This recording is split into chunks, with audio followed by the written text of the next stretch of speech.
رضی اللہ تعالیٰ عنہ کا معاملہ یہ ہے کہ دعوت مل گئی ہے پیر و مرشد کی طرف سے، جا نہیں رہے ہیں اور پیر و مرشد اپنے دروازے پہ کھڑے ہو کر کے انتظار کر رہے ہیں، اب آ رہا ہے میرا مرید، اب آ رہا ہے میرا مرید۔ سرکار غوث اعظم رضی اللہ تعالیٰ اپنے نفس کی طرف متوجہ ہوتے ہیں اور ارشاد فرماتے ہیں بتا دعوت مل گئی ہے چلے گا؟ ہاں حضور دعوت مل گئی چلنا چاہیے، نہیں جاؤں گا نہیں جاؤں گا، یہاں تک کہ حضرت سیدنا خضر علی نبینا علیہ الصلوۃ والتسلیم حضرت سرکار غوث اعظم رضی اللہ تعالی عنہ تک پہنچتے ہیں اور ارشاد فرماتے ہیں عبد القادر شیخ ابو سعید مخزومی تمہارا انتظار کر رہے ہیں، ابو سعید مخزومی تمہارا انتظار کر رہے ہیں اور تم اب تک وہاں پہنچے نہیں۔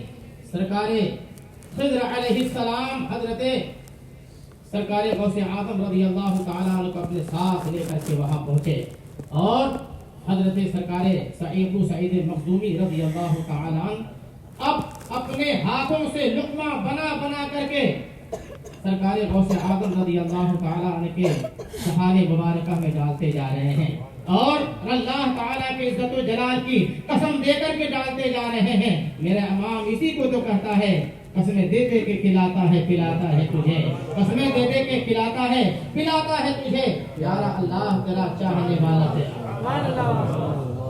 جب نفس اور عقل کی لڑائی میں عقل جب غالب آ جاتی ہے تو انسان معراج انسانیت پا لیا کرتا ہے، انسان وہ عروج پاتا ہے اور وہ مقام پاتا ہے کہ پھر اس کے بعد اللہ تبارک و تعالیٰ اسے وہ وقت اور وہ موقع بھی دیتا ہے اور اسے حکم دیتا ہے کہ عبد القادر تم جو ہے منبر بغداد پر کھڑے ہو جاؤ اور کھڑے ہونے کے بعد یہ اعلان کرو قدمی ہذہ علی رقبۃ کل ولی اللہ، میرا یہ قدم سارے اولیاء کرام کی گردن پر ہے۔ سبحان اللہ، یہاں عقل غالب ہے، نفس کو آپ نے مار مار کر کے اسے بالکل مغلوب کر ڈالا ہے، اس لیے اب عقل کا عالم یہ ہے کہ اللہ تعالیٰ نے جو عطا فرمائی تھی ایسا انعام سرکار غوث اعظم رضی اللہ تعالیٰ عنہ کو حاصل ہوا ہے کہ اب صرف آپ کے زمانے کے اولیاء کی بات نہیں ہے بلکہ سارے زمانے کے اولیاء کرام جو ہیں سرکار غوث اعظم رضی اللہ تعالیٰ عنہ سب کے سردار ہیں۔ اسی لیے میرا امام نے یہ فیصلہ کر دیا جو ولی قبل تھے بعد ہوئے یا ہوں گے سب ادب رکھتے ہیں دل میں میرے آقا تیرا، سبحان اللہ، سب ادب رکھتے ہیں دل میں میرے آقا تیرا۔ اور جب عقل آپ کے اوپر غالب آئی ہے، اللہ تبارک و تعالیٰ نے جب آپ کو اپنی بارگاہ میں قرب عطا فرمایا ہے تو اب عالم کیا ہوا ہے؟ رب کے حکم ہی سے تو یہ اعلان فرمایا آپ نے قدمی ہذہ علی رقبۃ کل ولی اللہ، میرا یہ قدم سارے اولیاء کرام کی گردن پر ہے۔ اس وقت جب آپ نے یہ اعلان فرمایا ہے تو حضرت سیدنا شیخ محمد مغربی رضی اللہ تعالی عنہ وہ اپنے مریدوں کے جھرمٹ میں بیٹھے ہوئے ہیں، مریدوں کے حلقے میں بیٹھے ہوئے ہیں اور وہاں پر تعلیم ان حضرات کو دے رہے ہیں۔ ایسے ماحول میں جب آپ کا یہ اعلان ان کے کانوں سے ٹکراتا ہے حضرت شیخ محمد مغربی رضی اللہ تعالیٰ عنہ اسی مجمع مریدہ میں یہ ارشاد فرماتے ہیں اللہم انی اشہدک و اشہد ملائکتک انی قد سمعت و اطعت، اے پروردگار عالم میں نے شیخ عبد القادر کی باتوں کو سن لیا ہے، اے پروردگار عالم میں تمہیں گواہ بناتا ہوں، تیرے فرشتوں کو بھی گواہ بناتا ہوں کہ میں نے شیخ عبد القادر کی باتوں کو سن لیا ہے اور سننے کے بعد میں نے اطاعت میں اپنی گردن بھی جھکا دی ہے، اطاعت میں اپنی گردن بھی جھکا دی میں نے۔ اب چونکہ بات تو کچھ اور چل رہی تھی، ٹاپک تو کچھ اور چل رہی تھی مریدوں کے بیچ میں اور یہ دوسرا جملہ بیچ میں آیا، اس لیے مریدین میں سے کسی نے آگے بڑھ کر پوچھا کہ حضور آپ تو ہم کو وعظ و نصیحت فرما رہے تھے اور درمیان نصیحت یہ جملہ معترضہ کے طور پر آپ نے کیا ارشاد فرمایا اللہم انی اشہدک و اشہد ملائکتک، اے پروردگار عالم میں تجھے بھی گواہ بناتا ہوں اور تیرے سارے ملائکہ کو گواہ بناتا ہوں انی قد سمعت و اطعت، کہ میں نے شیخ عبد القادر کے اس آواز کو سنا بھی اور اطاعت میں گردن بھی جھکا دی۔ تب سرکار شیخ محمد مغربی رضی اللہ تعالی عنہ ارشاد فرماتے ہیں کہ شیخ عبد القادر جیلانی منبر بغداد پر کھڑے ہو کر کے بات فرما رہے ہیں، اللہ تبارک و تعالیٰ کو انہیں حکم ہوا ہے کہ اے عبد القادر میرے حکم سے یہ اعلان کرو کہ میرا یہ قدم سارے اولیاء کی گردن پر ہے۔ سبحان اللہ۔ تو شیخ عبد القادر جیلانی نے جب یہ اعلان کیا ہے تو میں نے ان کی اطاعت میں اللہ کا جو حکم تھا ان کے لیے انہوں نے اعلان کیا، اور اس اعلان کو سننے کے بعد اطاعت میں نے اپنی گردن جھکائی ہے۔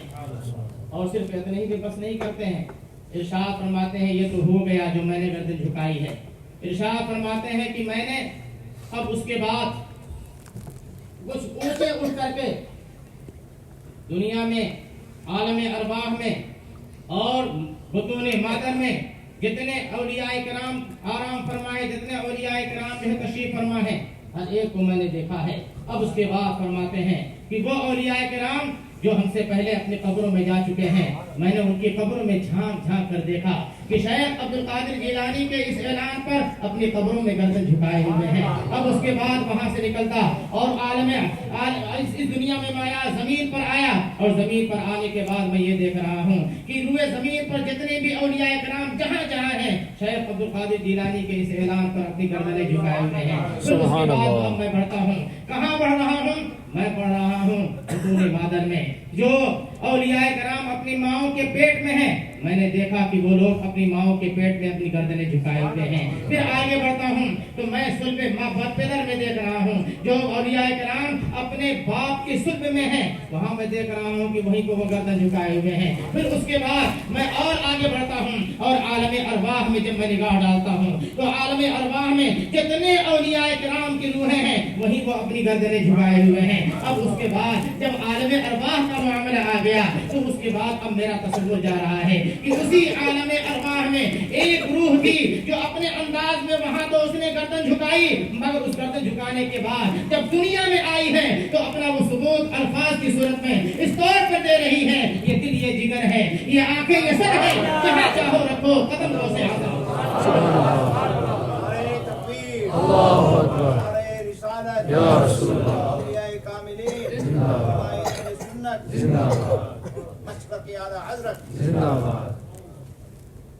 سرکار غوث اعظم رضی اللہ تعالی عنہ کو اللہ تبارک و تعالی نے یہ مقام عطا فرمایا۔ کیوں عطا فرمایا؟ اس لیے کہ اللہ تبارک و تعالی نے جو عقل انہیں عطا فرمائی، جس لیے عطا فرمائی، سرکار غوث اعظم رضی اللہ تعالی عنہ نے اپنی عقل کا استعمال اسی کے لیے کیا جس کے لیے عقل انہیں دی گئی تھی۔ اس لیے دین کے معاملے میں، اپنی شریعت کے معاملے میں، اپنے مذہب کے معاملے میں ہمیں یہ لازم و ضروری ہے کہ ہم اپنی عقل کا استعمال کریں۔ اگر ہم اپنی عقل کا استعمال نہ کریں گے تو پھر اس کے بعد کہاں ہم دھوکے کھا جائیں، کہاں ہمیں ٹھوکر لگ جائے، اور کہاں ہم عہدے منہ گر جائیں، اس کا کوئی ٹھکانہ نہیں ہے۔ اس لیے کہ یہ دنیا ہے، اور اس دنیا میں نفس کی آوازیں اتنے انداز میں آ رہی ہیں اور اتنے طریقوں سے آ رہی ہیں کہ آپ کو پہچاننا مشکل ہو جائے گا۔ میں آپ کے سامنے کچھ آوازیں رکھتا ہوں، ذرا آپ دیکھیں کہ ایک طرف نفس کی آواز ہے اور دوسری طرف عقل کی آواز ہے۔ فیصلہ آپ کریں گے کہ کس پر آپ کو چل کے جانا ہے۔ ایک آواز دنیا میں آ جا رہی ہے جس کا نام محمد یا علی ہو، کسی چیز کا مالک و مختار نہیں ہوتا ہے۔ یہ کیا عقل کی آواز ہے؟ نہیں، کسی صورت نہیں کہا جا سکتا کہ یہ عقل کی آواز ہے۔ عقل کی آواز نہیں، یہ نفس کی آواز ہے جس کا نام محمد یا علی ہو۔ وہ کسی چیز کا مالک و مختار نہیں ہوتا، مگر عقل اس کا جواب دے رہی ہے، میں تو مالک ہی کہوں گا کہ وہ مالک کے حبیب، میں تو مالک ہی کہوں گا کہ وہ مالک کے حبیب، یعنی محبوب و محب میں نہیں میرا تیرا۔ ایک طرف سے آواز دے رہا ہے کہ محمد صلی اللہ علیہ وسلم کو دیوار کے پیچھے کا علم نہیں ہے، معاذ اللہ رب العالمین۔ نفس کی یہ آواز ہے اسی دنیا میں، مگر اسی روئے زمین پر عقل پکار کے کہہ رہی ہے، اور کوئی غیب کیا تم سے نہا ہو بلا، اور کوئی غیب کیا تم سے نہا ہو بلا۔ جب نہ خدا ہی چھپا تم پہ کروڑوں درود، جب نہ خدا ہی چھپا تم پہ کروڑوں درود۔ یہ نفس اور عقل کا معاملہ ہے۔ نفس آواز دے رہی ہے، اولیاء کرام سے مدد مانگنا شرک ہے، انبیاء کرام سے مدد مانگنا شرک ہے، ان کو اپنی ضرورتوں کے لیے پکارنا شرک ہے، یہ کہہ رہا ہے، مگر عقل آواز دے رہی ہے، سنیوں ان سے مدد مانگے جا، سنیوں ان سے مدد مانگے جا۔ بڑے بکتے رہے بکنے والے، بڑے بکتے رہے بکنے والے، یہ عالم معاملہ ہے۔ اور اس کے بعد یہ آواز ایک طرف نفس کی آ رہی ہے، اے لوگو، نفس پکار پکار کے کہہ رہا ہے، پکار پکار کہہ رہا ہے، اللہ